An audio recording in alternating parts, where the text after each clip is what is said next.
민사집행법은 채권자의 정당한 권리를 실현하는 마지막 열쇠입니다. 법원의 판결이나 집행권원이 있더라도 실제로 채무자가 변제를 거부하거나 이행하지 않는다면 무용지물이 될 수 있습니다. 이때 민사집행법은 국가가 강제력을 동원하여 권리를 실현할 수 있도록 보장하는 역할을 합니다. 채권자는 정당한 권리를 행사할 수 있도록 보호받고 채무자는 부당한 피해를 입지 않도록 절차가 공정하게 운영되며 모든 사람은 법을 통해 권리를 회복할 수 있습니다. 이처럼 민사집행법은 법적 권리의 실질적 보장을 위한 최종적인 장치라는 점에서 우리 사회에서 반드시 필요한 제도입니다. 민사집행법의 체계와 주요 내용에 대해 설명드리겠습니다. 먼저 제1편 총칙에서는 민사집행법의 목적과 기본 원칙, 그리고 집행을 담당하는 기관, 집행관 및 법원 등에 대해 규정하고 있습니다. 즉, 민사집행이 이루어지는 법적 기반을 정리한 부분입니다. 다음으로 제2편 강제집행에서는 강제집행의 절차와 요건을 다루고 있습니다. 제1장 총칙에서는 강제집행을 개시하기 위한 요건, 즉 집행권원의 필요성과 집행법원의 관할 등에 대해 설명합니다. 제2장 금전채권에 기초한 강제집행에서는 채권자가 금전채권을 집행하기 위해 필요한 절차를 규정하고 있습니다. 제1절 재산명시 절차 등에서는 채무자의 재산을 파악하는 방법, 즉 재산명시, 재산조회, 채무불이행자 명부 등재 등에 대해 다룹니다. 제2절 부동산에 대한 강제집행에서는 부동산 강제경매 및 강제관리 절차를 규정하고 있습니다. 제3절 선박 등에 대한 강제집행에서는 선박, 항공기, 자동차 등 특정 동산에 대한 강제집행 절차를 설명합니다. 제4절 동산에 대한 강제집행에서는 채무자의 동산을 압류 매각하여 금전채권을 변제하는 절차를 규정하고 있습니다.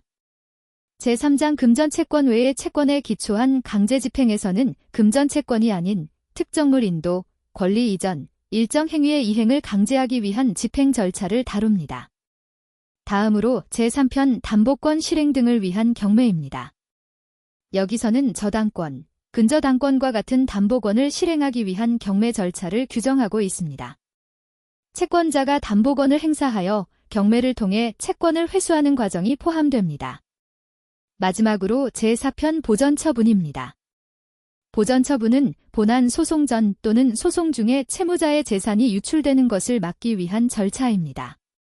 제1장 가압류는 금전채권을 보전하기 위한 절차로 채권자가 본안 소송 전 재산을 확보하기 위해 신청하는 제도입니다. 제2장 가처분은 금전채권 이외의 권리를 보전하는 절차로 예를 들어 부동산 등기 이전을 방지하거나 특정 행위를 금지하는 내용이 포함됩니다. 이처럼 민사집행 절차는 조문이 곧 집행의 실무와 판례의 출발점이기에 절차의 지도이자 집행의 설계도라고 할 수 있습니다.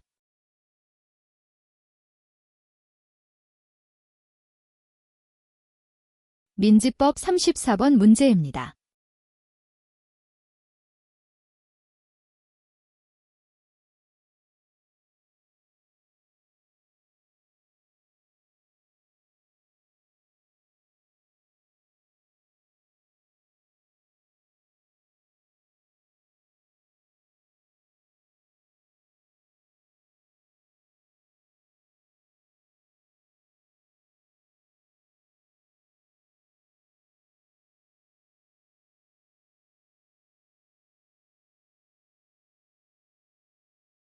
오늘 소개드릴 판례는 수입업자와 수출업자 간의 신용장 거래, 그리고 가압류 이후 채권 소멸 여부가 주요 쟁점이 된 사건입니다. 신용장에 따라 대금이 실제 지급되었을 때 그 지급이 채권자에게도 효력을 미칠 수 있는지에 대해 판단한 흥미로운 사례입니다. 먼저 사건 개요에 대해 설명드리겠습니다. 피고인 한국농수산식품유통공사는 중국화력공사와 콩나물 콩 1000톤을 매매하기로 계약하고 2014년 3월 26일 농협은행에 신용장을 개설합니다. 이후 원고는 화력공사가 피고에게 받을 물품대금 채권에 대해 2014년 4월 25일 가압류 결정을 받아 이를 본압류 및 추심명령으로 이전하고 물품대금 청구에 나섭니다. 그런데 피고는 그해 12월 12일 신용장 대금 지급 방식으로 화력공사에게 대금을 지급하게 됩니다. 그러자 원고는 피고를 상대로 추심금 청구 소송을 제기하고 이에 대해 피고는 이미 화력공사에게 대금을 지급했으므로 채권은 소멸되었다고 항변합니다.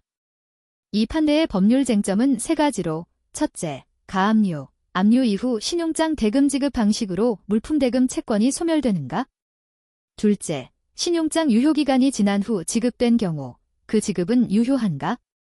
셋째, 필수 서류인 지급 동의서가 빠졌더라도 개설 의뢰인의 권리 포기로 하자가 치유될 수 있는가? 대한 쟁점이었습니다.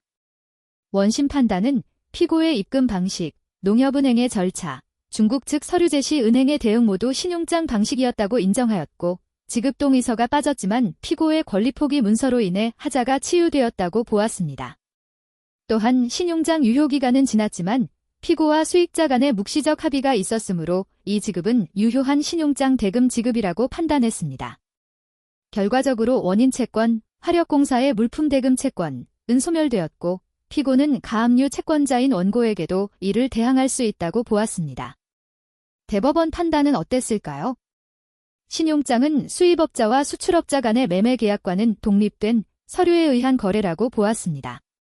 가압류 전에 신용장이 발행되었다면 이후 신용장 대금 지급 방식으로 채권이 소멸되었다고 주장해 가압류 채권자에게 대항할 수 있으나 이 경우는 신용장 대금 지급 요건이 갖추어졌을 경우를 말합니다. 신용장 유효기간 내에 필요한 서류가 제시되지 않으면 그 이후 지급은 신용장에 따른 유효한 지급이 될 수 없으며 그 이후 지급은 신용장 대금 지급이 아니라 그냥 일반적인 물품 대금 변제로 보아야 한다는 것입니다. 이에 따라 대법원은 원심 판결을 파기하고 사건을 다시 심리 판단하도록 원심법원에 환송하였습니다. 즉, 원심이 신용장 지급으로 원인 채권이 소멸되었고 가압류 채권자에게도 대항할 수 있다고 본 판단은 신용장의 유효기간과 서류하자 여부 등을 오인한 잘못이 있다는 이유에서 다시 판단하라는 취지입니다. 이 사건은 신용장 거래라는 국제무역의 특수한 결제 방식이 민사집행 절차에서 채권자에게 어떤 법적 효과를 가지는지를 명확히 한 중요한 판례입니다. 특히 가압류 시점, 서류의 충족 여부, 신용장의 유효기간은 실무에서 반드시 점검해야 할 핵심 요소임을 시사합니다. 오늘도 시청해주셔서 감사합니다.